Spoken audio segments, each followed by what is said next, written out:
Something by C চ্যানেলে আমাদের গণিতের শিক্ষামূলক যাত্রায় সবাইকে স্বাগতম। আজকের ভিডিওতে আমরা অনুক্রম ধারা এর গুরুত্বপূর্ণ বিষয় সম্পর্কে জানব। চলো সেই গুরুত্বপূর্ণ বিষয় সম্পর্কে আলোচনা করার চেষ্টা করি। তাহলে চলো এখন আর অপেক্ষা না করে শুরু করি আমাদের মূল ভিডিও।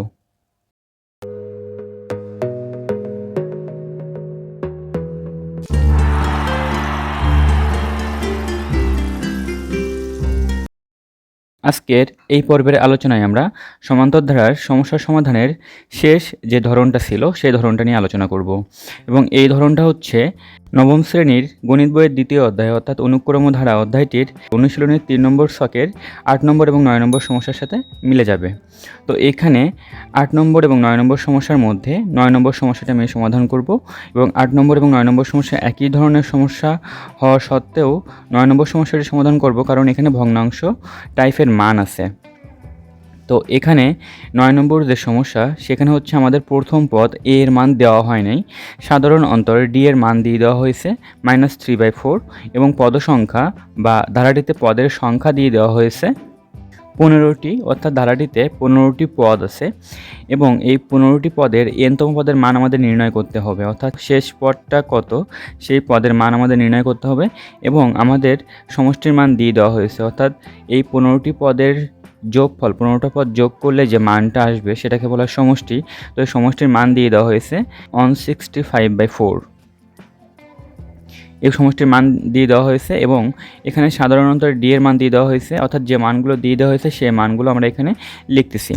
তো এখানে হচ্ছে প্রথম পদের মান আমাদের নির্ণয় করতে হবে এবং এনতম পদের মান আমাদের নির্ণয় করতে হবে। বাকি 3টি মান এখানে দেওয়া আছে, অর্থাৎ এই সমান্তর ধারার সমাধানের ক্ষেত্রে তোমাকে সবসময় 3টা মান দেওয়া থাকবে, কমপক্ষে 3টা মান তোমাকে লাগবে যে কোনো আর বাকি মানগুলো বের করার জন্য।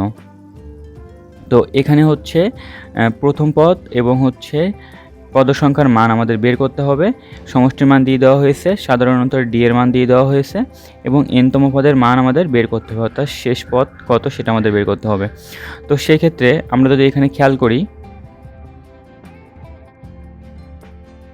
তাহলে এনতম পদ আমাদের নাই, তার মানে হচ্ছে শেষ পদ কিন্তু নাই, তাহলে কিন্তু আমরা এখানে সমষ্টির মান আগে নির্ণয় করতে পারবো না। তো সেই ক্ষেত্রে আমাদের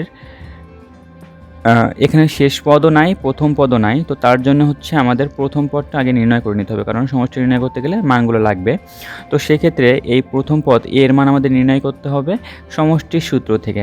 আমরা জানি যে দুইভাবে হচ্ছে মান নির্ণয় করা যায়, একটা হচ্ছে এনতম পদ থেকে এবং অন্যটি হচ্ছে সমষ্টির মান থেকে।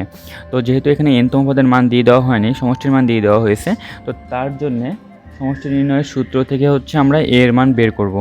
তো এখানে আমরা সমষ্টি নির্ণয়ের সূত্র জানি Sn = n/2 × 2a + n - 1 × d। তো এখানে সমষ্টির মান দিয়ে দেওয়া হয়েছিল, প্রশ্নে সমষ্টির মান দিয়ে দেওয়া হয়েছিল 165/4। তো প্রশ্ন মতে তাহলে আমরা n/2 × 2a + n - 1 × d = 165/4 লিখতে পারি। তো এখানে পদ সংখ্যা বা ধারাটিতে পদের কয়টি পদ আছে সেই মানটাও কিন্তু দিয়ে দিছে, অর্থাৎ n এর মান হচ্ছে 15টি। তো n/2 মানে হচ্ছে 15/2 ইন্টু 2a, এই এর মানে হচ্ছে আমাদের বের করতে হবে। তো আমরা এটাকে এভাবে রেখে দিলাম 2a plus n - 1 into d। তো n এর মান হচ্ছে 15 - 1 ইন্টু d এর মান হচ্ছে -3/4। তো সেটা আমরা এখানে লিখেছি ইকুয়াল এ পাশে হচ্ছে 165/4, এটা লেখা হলো।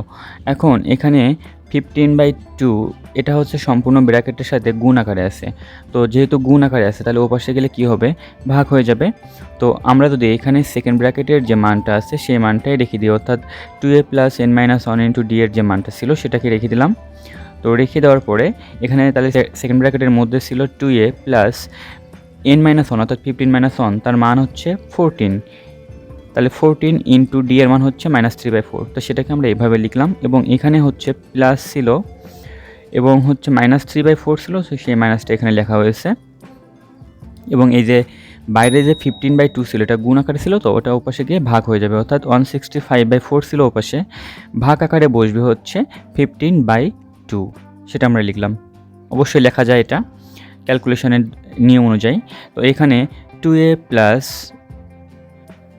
এই যে -3/4 আছে এবং বাইরে প্লাস আছে, এই প্লাস এবং মাইনাস গুণ করে হবে হচ্ছে মাইনাস। তাহলে আমরা লিখতে পারবো 2a -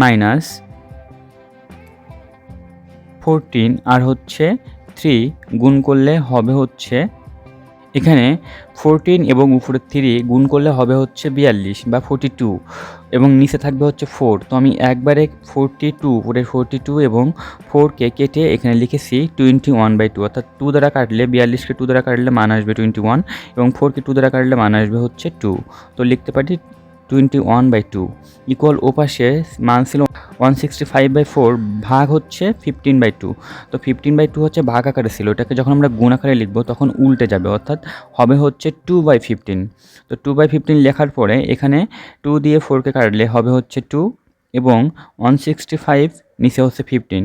তো 165কে 15 দিয়ে কাটলে মান আসবে হচ্ছে 11, তাহলে উপরে 11 এবং নিচে হচ্ছে 2, তাহলে আমরা লিখতে পারবো 11/2।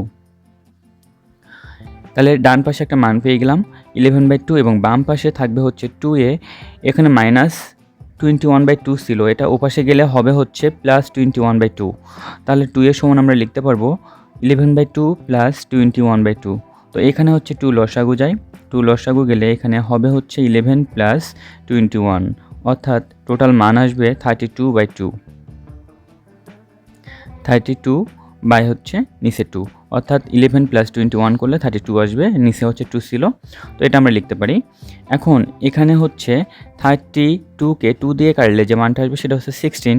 তো তাহলে আমরা লিখতে পারবো 2a ইকুয়াল হচ্ছে 16, তাহলে a ইকুয়াল আমরা লিখতে পারবো 16/2, অর্থাৎ a এর সাথে 2 গুণ আকারে ছিল, এটা ওপাশে গেলে ভাগ হয়ে যাবে, তাহলে এর সমান আমরা লিখতে পারবো 16/2 অর্থাৎ 8।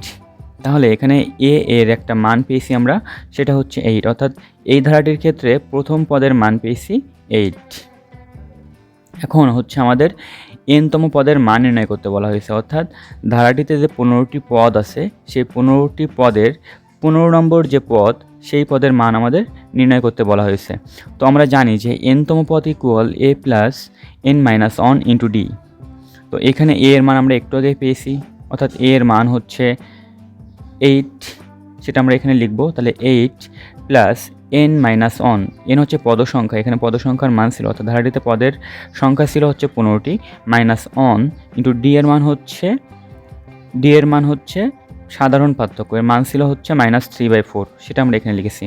তাহলে আমরা লিখতে পারবো 8 প্লাস 15 থেকে 1 মাইনাস করলে থাকবে হচ্ছে 14 ইন্টু -3/4, এটা আমরা লিখতে পারি। তো যেহেতু মাইনাস আছে তার জন্য এটা ব্র্যাকেটে রেখে দিলাম। তাহলে লিখতে পারবো এই মাইনাস এবং এই প্লাস হবে হচ্ছে মাইনাস, তাহলে আমরা লিখতে পারবো 8 মাইনাস, প্লাস মাইনাসে মাইনাস হয়ে যাবে। তো 8 মাইনাস এখানে হচ্ছে উপরে হচ্ছে 14 ইন্টু 3 গুণ হবে, তাহলে 14 ইন্টু 3 করলে উপরে মান আসবে 42 এবং নিচে হচ্ছে 4, এমন একটা মান আসবে। তো এইখানে যদি আমরা এখন লসাগু করি, তাহলে লসাগু করলে যে মানটা আসবে সেটা হচ্ছে আমাদের মান হবে, অর্থাৎ এখানে লসাগু যাবে হচ্ছে 4। তাহলে 4 যদি লসাগু যায় তাহলে সেই 4 সরাসরি 8 এর সাথে গুণ হবে, কারণ 8 এর নিচে হর আকারে কিছু নাই। তো 8 এর সাথে 4 সরাসরি গুণ হলে মান আসবে 32 মাইনাস এখানে হচ্ছে 42 আমরা লিখতে পারি। তাহলে 32 মাইনাস 42 উপরে বাই হচ্ছে 4। তো উপরে তাহলে থাকবে, অর্থাৎ 32 থেকে -42 করা হলে মান আসবে হচ্ছে -10 বাই হচ্ছে 4।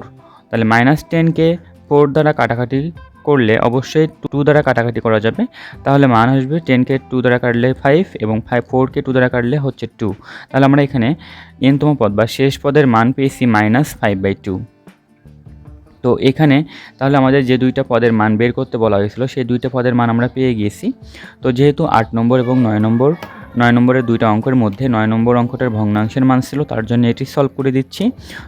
সেম প্রসেসে তোমাদের 8 নম্বর সমস্যাটা সমাধান করতে হবে এবং আশা করি তোমরা সবাই সমাধান করতে পারবা। যদি এই 9 নম্বরের যে সলিউশন এটা তোমরা দেখে থাকো তাহলে 8 নম্বরটা অবশ্যই তোমরা সমাধান করতে পারবা।